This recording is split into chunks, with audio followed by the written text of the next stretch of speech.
Portlanders. Over the past week, we've been listening, we've been praying, and we've been marching.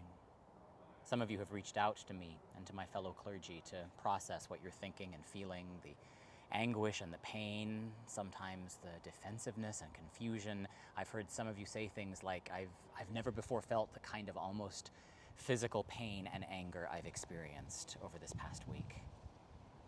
Last Sunday, I listened to the voices of some of the leaders in Portland's African American community.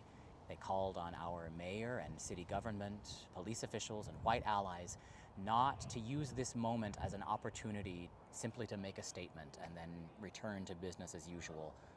I heard moms talk about what it's like to raise black sons and daughters right now, a generation who regularly witness their peers being executed by police all over the country.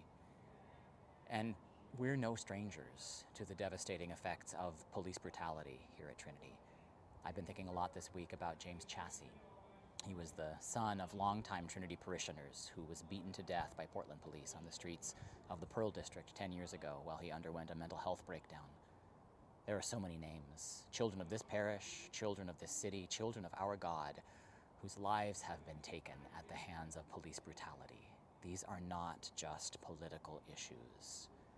These are spiritual issues.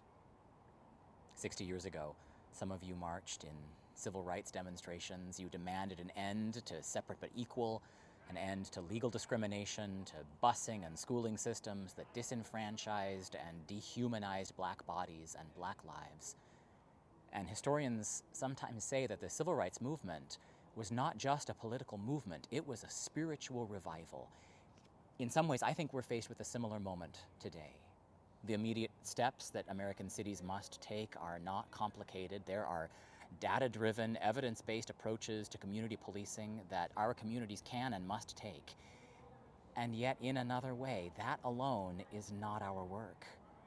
Those of us who are white are being asked to reckon with our privilege, with the systems and assumptions, the principalities and powers that have allowed us to live the lives we've lived. For a predominantly white community like Trinity Cathedral or like the Episcopal Diocese of Oregon, this is a wake-up call. And it's an invitation to a spiritual revival, I believe. This moment is not just about police reform. This is about the reformation of our hearts. Am I truly ready to listen and to see what's happening? Or am I going to choose to take the path of least resistance and go back to sleep again? This week, along with thousands of our fellow Portlanders, we laid our bodies down on Portland's bridges with our hands clasped behind our backs, 9 minutes of silence, the same amount of time that Officer Derek Chauvin had his knee at George Floyd's throat. Silence is a powerful thing. It can kill. This we know. Many of the signs I saw at the protest said it very clearly. White silence means death. But silence is also sometimes the means by which God's Spirit speaks to us. And for one who is all too familiar with talking and making statements and preaching and calling for change, sometimes silence is what allows the Spirit to take everything I'm experiencing, the fear and the pain, the defensiveness and the anger. Silence sometimes is what allows the Spirit room to do her work in the midst of all of that. What I'm praying for right now is a heart with the courage to be changed once again. I'm seeking the wisdom and the will, not simply to sit idly by and wait for that change to happen, but to go out and be a part of it. If we want to see a difference in our world, we're going to have to work for it. I think now is the time.